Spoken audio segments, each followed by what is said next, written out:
पिछले कुछ समय से बिहार बीजेपी के नेता सुशील मोदी ने लालू प्रसाद यादव पर कथित बेनामी संपत्ति को लेकर खूब सुर्खियां बटोरी। लेकिन अब लालू प्रसाद यादव और उनके बेटे तेजस्वी ने अब सुशील मोदी से सवाल पूछना शुरू किया तो सुशील मोदी बगले झांकने लगे हैं। बिहार के डिप्टी सीएम तेजस्वी यादव ने बिहार बीजेपी के नेता सुशील मोदी के करप्शन को लेकर बड़ा वार किया है। डिप्टी सीएम ने सोशल नेटवर्किंग साइट फेसबुक पर एक लंबी पोस्ट लिखकर सुशील मोदी पर सिलसिलेवार सवाल दागे हैं। तेजस्वी यादव ने सुशील मोदी से कुछ सवाल पूछे हैं। ये सवाल सुशील मोदी की संपत्ति को लेकर है।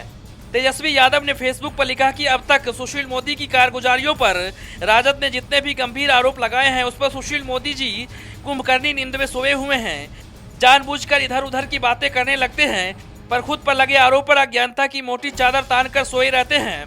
खुद साधु होने का ढोंग रचकर नैतिकता और ईमानदारी का ढोल पीटते हैं, पर अपने ही घर में व्यापक भ्रष्टाचार पर एक शब्द नहीं बोलते हैं, न ही कोई स्पष्टीकरण देते हैं। बिहार के डिप्टी सीएम तेजस्वी यादव ने सुशील मोदी से कुछ चुभते हुए सवाल पूछे हैं। जानिए क्या है वो सवाल।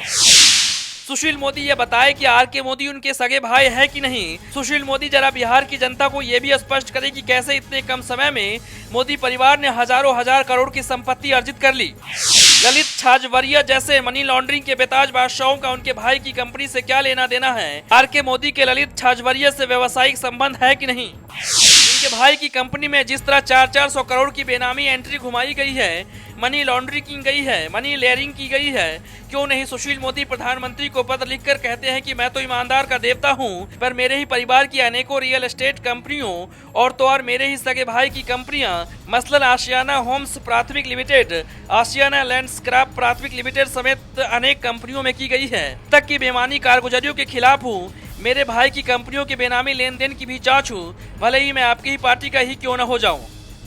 क्यों नहीं सुशील मोदी ईडी और एजेंसियों को लिखते हैं कि उनके भाई की सभी कंपनियों में धन के अर्जन, आवाजाही और स्रोतों तथा आर्थिक अनियमितताओं की पूरी ईमानदारी और निष्पक्षता से जांच की जाए। जिस प्रकार आरजेडी ने प्रेस कॉन्फ्रेंस के जरिए वीडियो में साफ कर दिखाया कि सुशील मोदी के भाई आर.के. मोदी की कंपनी के प्रोजेक्ट आशियाना मलबेरी गुड़गांव के सेल्स मैनेजर अंकित मोदी ने स्पष्ट रूप से उक्त कंपनी को सुशील मोदी से जुड़ा बताया। क्यों नहीं सुशील मोदी अपने भाई पर मानहानि का केस दर्ज कराते हैं। जिस प्रकार उनके भाई की कंपनी का सेल्स मैनेजर अंकित मोदी साफ साफ ग्राहक को विश्वास दिलाने के लिए सुशील मोदी का नाम लेकर सत्ता का दंभ भर रहा है, क्या यह सच नहीं है कि गुड़गांव की बाकी जगह के सारे फ्लैट सुशील मोदी के नाम पर ही बेचे जा रहे हैं। क्या सुशील मोदी ने अब तक इस बात का खंडन किया। क्या खंडन नहीं करने का स्पष्ट मतलब नहीं है कि उनके भाई की कंपनी में बेईमानी निवेश किया गया है। दूसरों के पंजीकरण किए हुए कानूनी वैध हर प्रक्रिया की कसौटी पर कसे जन सामान्य के लिए उपलब्ध संपत्ति की जानकारी को घोटाला बनाकर पेश करने वाले सनसनी के स्वामी मोदी हमारे आरोपों पर स्पष्टीकरण देने की हिम्मत क्यों नहीं जुटाते हैं। अपने ऊपर लगे आरोपों का जवाब देने की वक्त उनकी जुबान बंद क्यों हो जाती है। जाहिर है पिछले कुछ समय से बिहार में आरोप प्रत्यारोप की राजनीति हो रही है।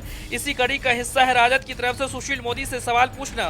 लेकिन सवाल उठता है कि बात बात पर प्रेस कॉन्फ्रेंस करने वाले सुशील मोदी तेजस्वी यादव की तरफ से पूछे गए तीखे सवालों के जवाब देंगे। Bureau report, national Dastak.